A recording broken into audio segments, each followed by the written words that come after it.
Ngayong araw, tara at simulan natin ang ating araw sa pagsisimba. Ngayon nga pala guys ay araw ng linggo. So ayan, mag-isa lang ako guys dahil nilayaya ko yung mga anak ko ay ayaw na naman nilang magsisama.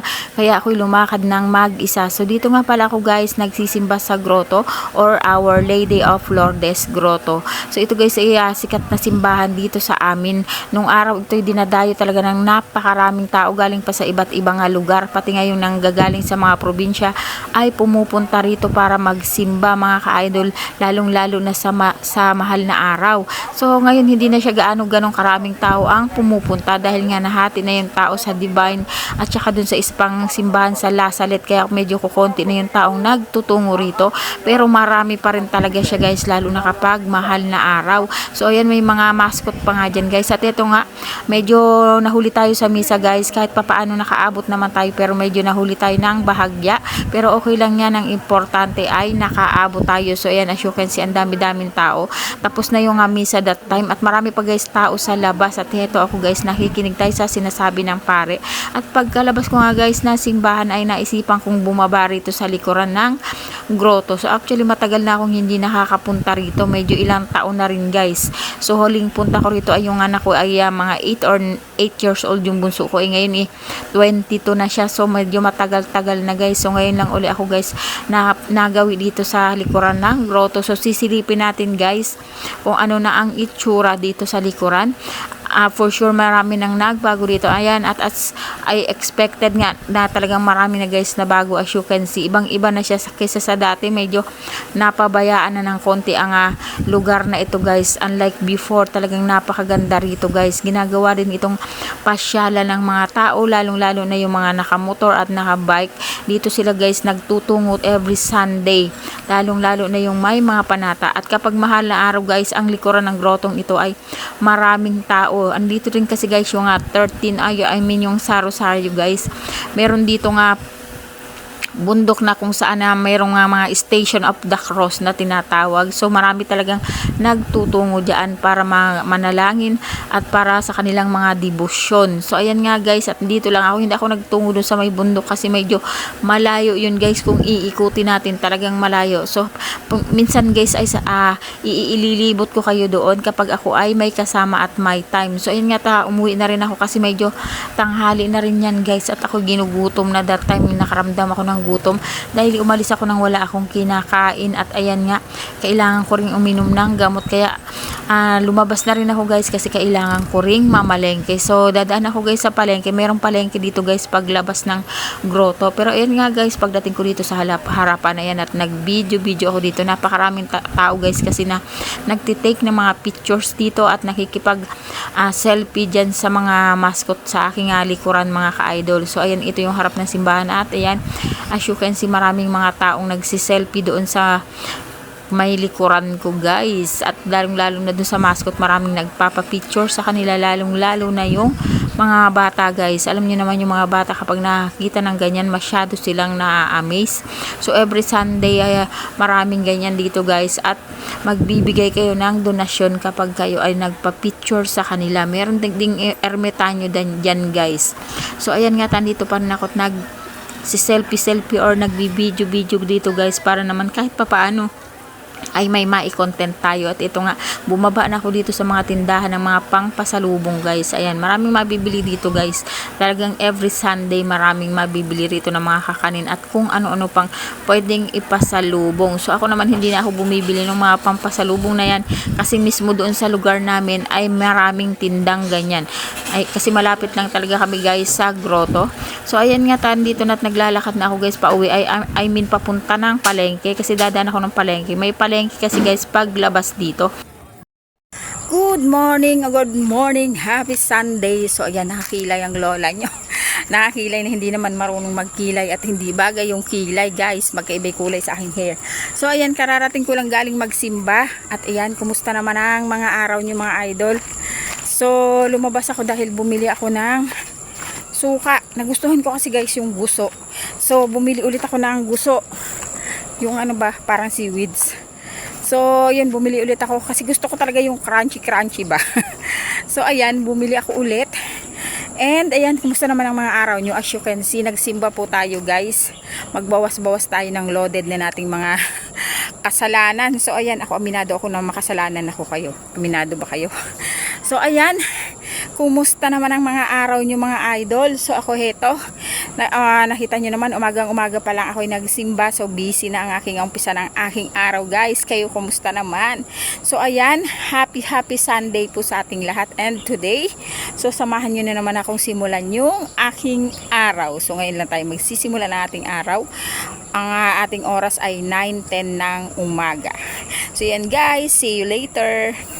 At heto na nga guys, nagawa ko na yung gusto. Ayan, ginawa kong salad siya guys. At ayan na nga, ako ginugutom na nung time na yan kasi nga 10:30 na. So ayan, kumain na nga ako niyan guys. Talagang gutom na ako. At ayun, nagpaluto rin ako sa anak ko ng noodles para naman kahit papaano ay makakain ako ng mainit. Kasi talagang yung aking sikmura that time ay medyo masakit na mga ka-idol. Kaya ayan, binanatan ko na ng kain niya nga gusto guys. So masarap pala talaga ito guys. Pangalawang beses ko lang itong natikman ngayon. At nagustuhan ko siya talaga. So bibili pa talaga ako niyan pagpunta ko ng palengke. At ito na nga, kumakain na tayo nitong ating gusto at nitong ating noodles na pinaluto ko sa anak ko. So masarap din yung gusto guys talaga, lalong lalo na kapag medyo nababad na siya sa suka. So ayan nga, sabi nila maganda raw yan guys, lalong lalo na doon sa mga taong may goiter kasi nakakagamot din daw yan guys. Kaya ayan, ako talaga gusto ko yung mga ganyang pagkain. So ayan nga guys, pangalawang ulit ko palang natikman to. At ayan nga, favorite ko na siya. So yung lato guys, hindi ko masyadong bet kasi medyo, alam yun, slimy minsan kapag kinagat mo. So anyways guys, tara kain tayo mga kalola kasi talagang sumasakit na yung aking sikmura. At ito nga guys, ini-enjoy ko itong noodles. Talagang gutom na ako guys that time dahil hindi talaga ako guys nag-aalmusal. At ayan na, maaga akong naligo at maaga akong umalis. So medyo sumakit yung ating sikmura dahil nga nalamigan din yung ating tiyan nung tayo ay maligo ng madaling araw. Kaya ayan, kinain ko na talaga guys, as in kumain na talaga ako kasi masakit na yung tiyan ko. Yan guys, nagluluto ako ng sinigang na ulo ng salmon. Sinangkot ko muna siya para mabawasan yung kanyang langsa. Ganyan ako magluto ng ulo ng salmon. Talagang sinasangkot ko para matanggal yung alam niyo yung kanyang langsa. So pagka maya maya, lalagyan na natin ng sabaw. Nalagyan na natin ng sabaw.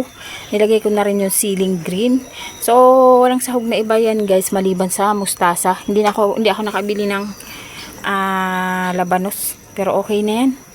Importante meron tayong sabaw. So ayan guys, kumukulo na, ilalagay na natin yung ating gulay. Yung ating mustasa.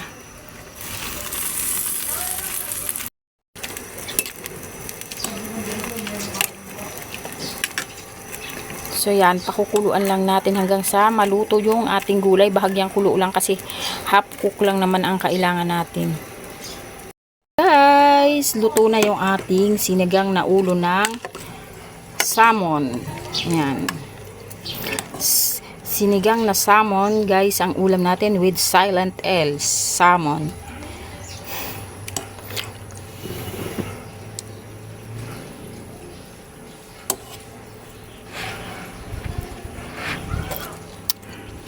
Sarap na sabaw guys. So ayan guys, may meeting kami today. So ayan, alam nyo na kapag malapit ang election, may mga nagpapakilala. So ngayon ayun, kaya meron kaming pagtitipon ngayon sa HOA para doon. At may bibisita daw. Alam nyo yung kahit na kailangan pa rin nating i-entertain lahat ng mga lumalapit. Kasi pangit naman kung papakitaan natin na hindi ayos, di ba? So ayan. Alas 3 daw, pero maaga pa naman, 2:35 pa lang. So may mahaba pa yung ating time magmuni-muni. So hindi na ako nagdala ng payong.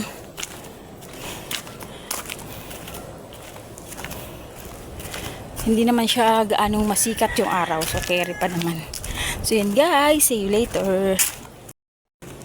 Wala pang tao guys, yung venue wala pang katao-tao. So always ako naman lagi ang nauuna sa venue. So wala pa ni isang tao kundi ako pala.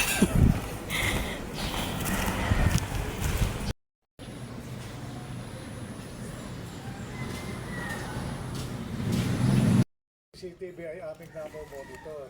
Meron sa pulis, meron dito na ang namamahala ay aming tao lamang. So nakikita namin ang nangyayari, bukod siya nakikita na PNP, sa krami ng araw, nakikita. Ayan guys, time check 5:45 na, so medyo madilim na.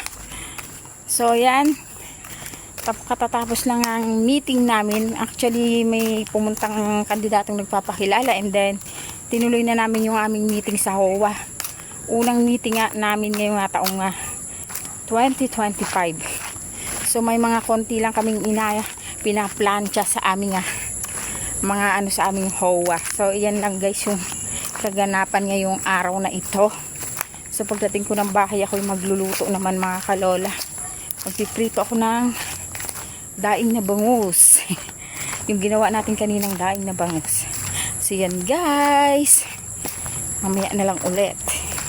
At yan nga, pagdating ko sa bahay ay nagluto na ako ng hapunan. So maraming salamat guys. Thank you Lord for the blessing.